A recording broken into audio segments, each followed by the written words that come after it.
let us discuss how the environmental factors play the important role in sex determination. We will discuss two such cases, that is chemotactic sex determination and temperature dependent sex determination. Chemotactic sex determination. These environmental factors that plays an important role in sex determination, also known as environmental theory. But the theory says there is one chemotactic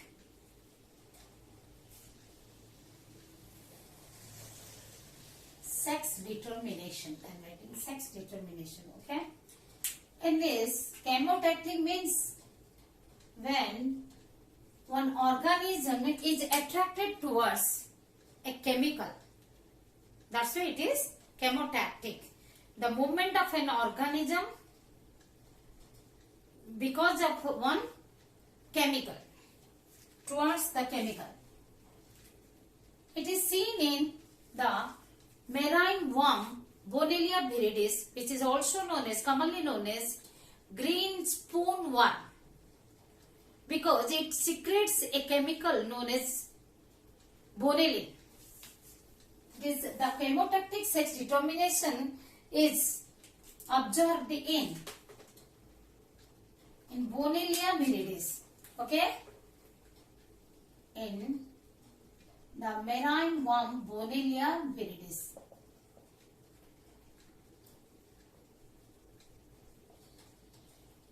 Bonellia viridis by Belger in 1914, commonly known as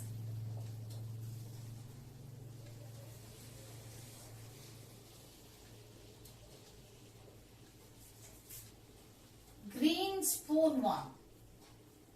It looks like a spoon.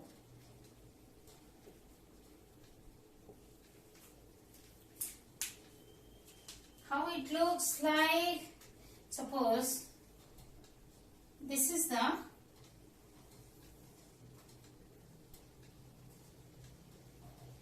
female Bonellia is much larger in size, having with a long proboscis. At the end, the proboscis is bifurcated. It is the extension of nose, you can say, or on the upper part of the mouth, proboscis. It extends up to 1 meter. Extends up to 1 meter. Okay. Whereas this main body is of 10 to 15 centimeter.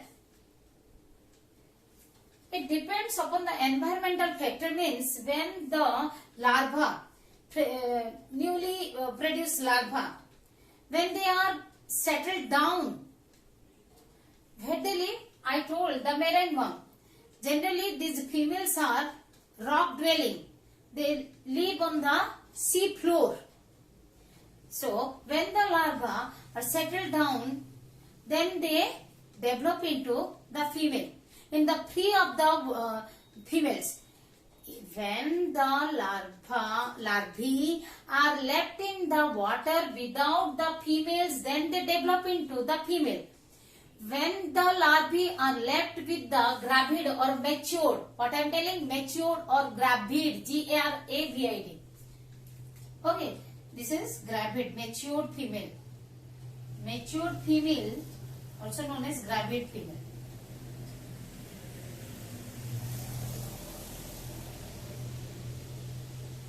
Whereas the male is just like a small size, 1 to 3 millimeter in size. Male is, this is the female. And male is very small.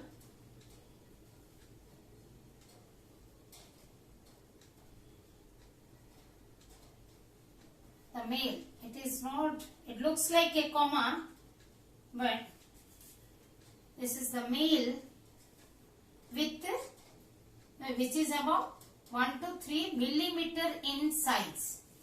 Okay, this is the nature.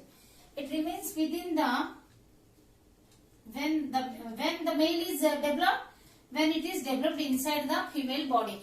Let me tell you about. This is called green sperm worm. The skin secretes one green chemical known as Bonellia. It secretes one chemical. The skin of the female secretes a green substance, green chemical called Bonellia.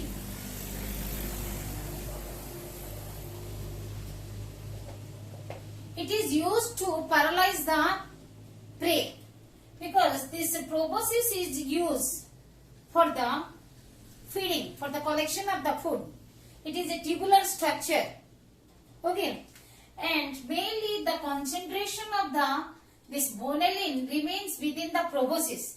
That's why when the larvae are left into the water with these matured females, the larvae are being attracted towards the Bonellia.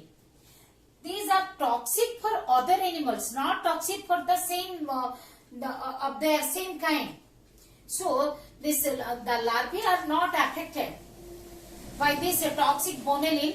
Rather, they are being attracted to the chemicals, and they move into they settle down within the proboscis. They come and attach to the proboscis, and they enter into the proboscis, and eventually they enter into the female reproductive tract, into the reproductive tract of the female, and there it remains as a symbiotic, means develops, remains as a symbiotic manner.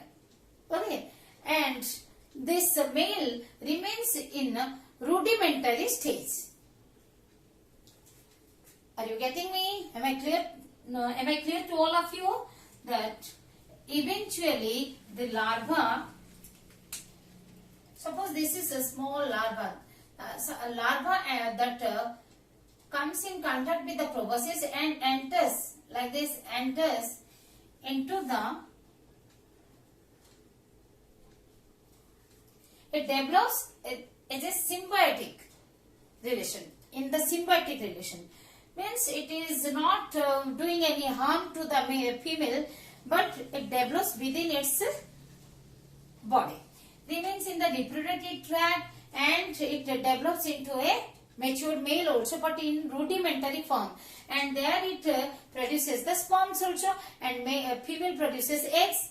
Thus eggs are fertilized by that rudimentary male which is residing within the female's reproductive tract, and thus again the Bonellia viridis larvae are produced. You should underline this. It is scientific name Bonellia viridis, the marine worm. Yes, remember it is an annelida. The Bonellia viridis, a annelidan worm, annelid.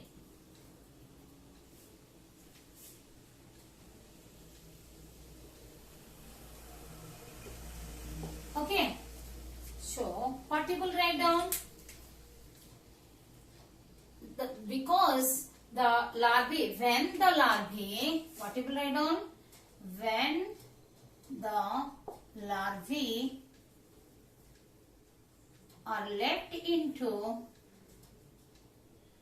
or we can say are reared means grown, or rear means grow, reared in the water without females, they develop into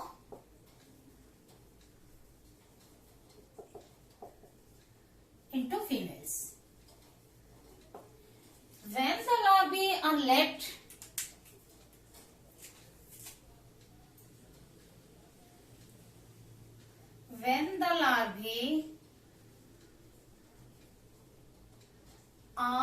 larvae, plural of the larva, the embryonic stage, there is animals show the external development. When the larvae are reared with the females, mature females are reared with mature or gravid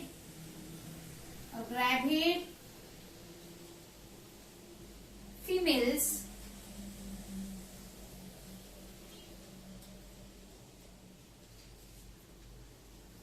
they settle into proboscis,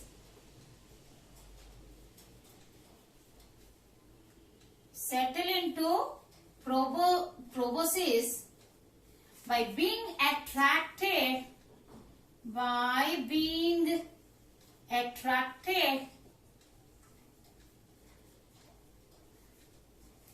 the chemicals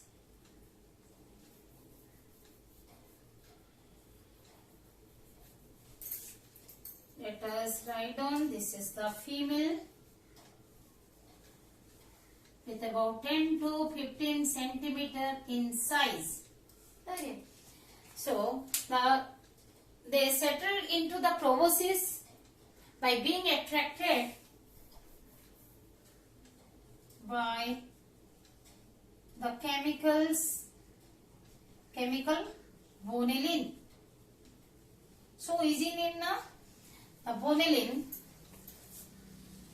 and eventually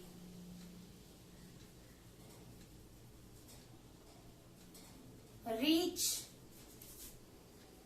the reproductive tract.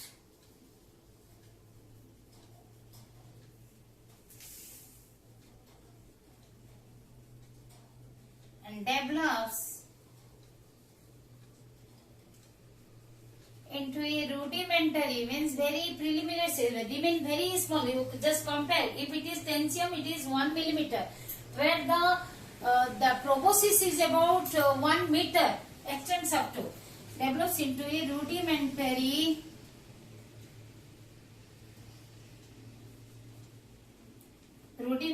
male. Even produces sperms and fertilizes the egg. And fertilize the egg. And so the larvae or zygote are developed. When they are left into the free water, means left in the water without the female, develop into females. When they left in the water with the female, then they enter into the proboscis because of they are being attracted by the chemicals. The chemical that is secreted by the skin of the Bonellia viridis, the female Bonellia. And that's why this method is known as chemotactic sex determination, because here the larvae are being attracted towards the chemicals. Okay? And they enter settled into the proboscis. So Balger explained that the Bonellia viridis shows sexual dimorphism, and the sex is determined where they settled. According to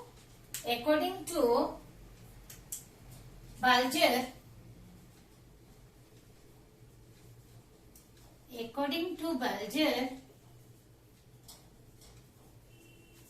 the sex of Bonellia viridis, sex of the Bonellia viridis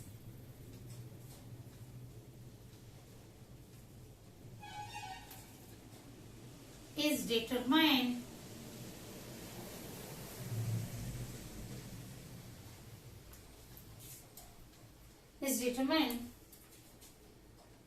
where they settled. Whether they settled in the sea floor, because these are living on the sea floor, settled on the sea floor in the free environment, or settled into the proboscis. Okay. Yes.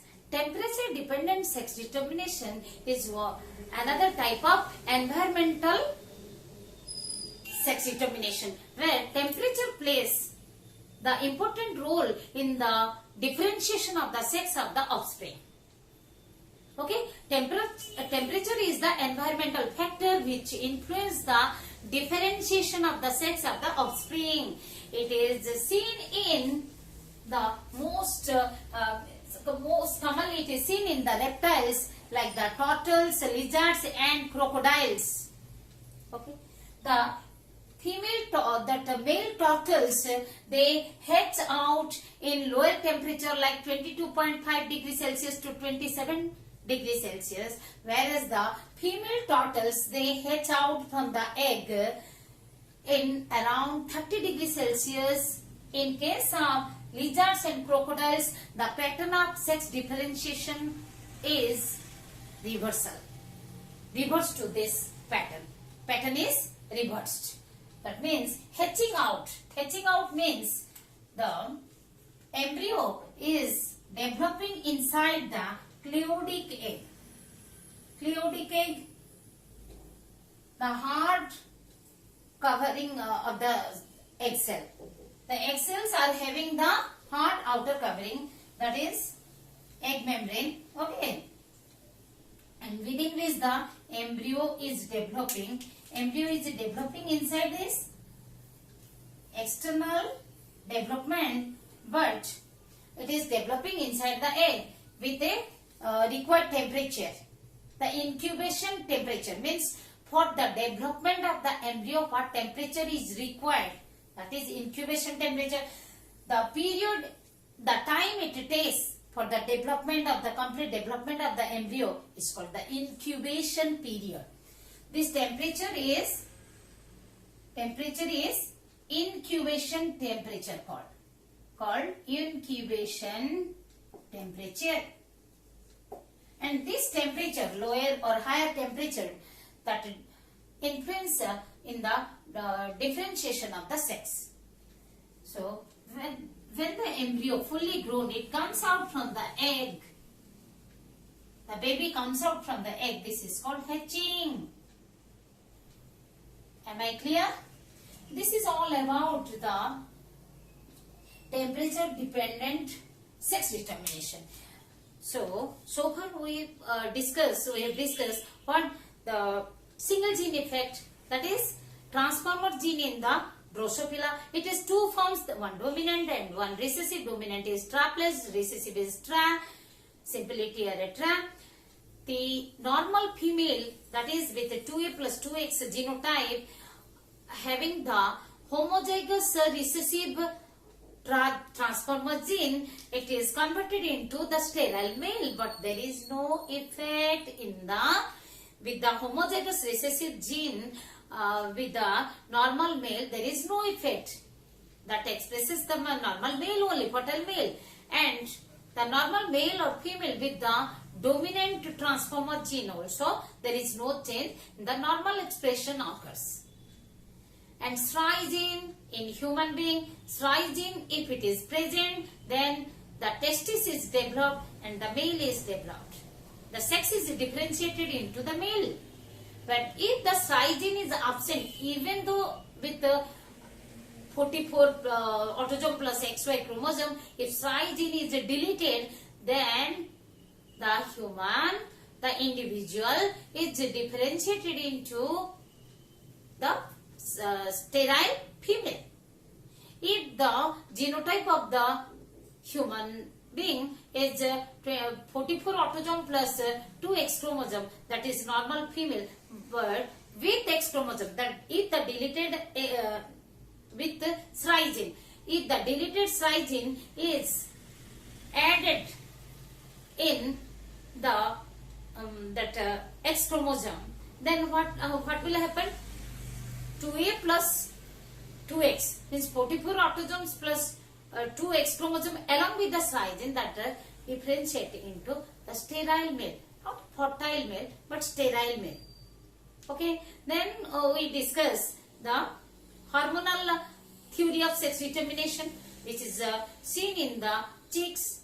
The hen is converted into, reversed into the cock by showing the secondary sex characters of the cock, like the development of coxcomb and the colored plumage, etc. Even it is seen in other animals like in fishes, in amphibians, in mammals, and even the human beings.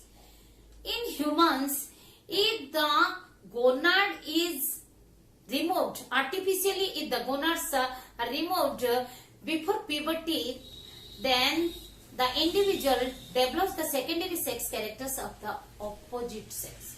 Secondary sex characters of the opposite sex. Okay, that is called removal of gonads is called castration. Castration in case of removal of testes is orchidectomy. In case of removal of the ovaries, then it is called ovarectomy or oophorectomy. Then what we discuss? Then the pre-mating. It's seen in case of cattle. The sterile female calf is known as pre-mating. It happens when the twins of opposite sex are born, and during the embryonic development, the male hormone is produced fast, and that influences the female fetus into a sterile female. At temperature, environmental theory, in this we have gone through the chemotactic sex determination, that is seen in marine worm Bonellia viridis. Bonellia viridis, the sex differentiation, the Bonellia viridis shows the sexual dimorphism, and the sex differentiation depends upon where it is grown, whether it is settled in the sea floor without any female in the surrounding, or it is settled into the proboscis of the female, then it develops into a male, and this is temperature dependent. This is all about the sex determination, and in the next class, we will discuss the sex linked inheritance. Okay, thank you.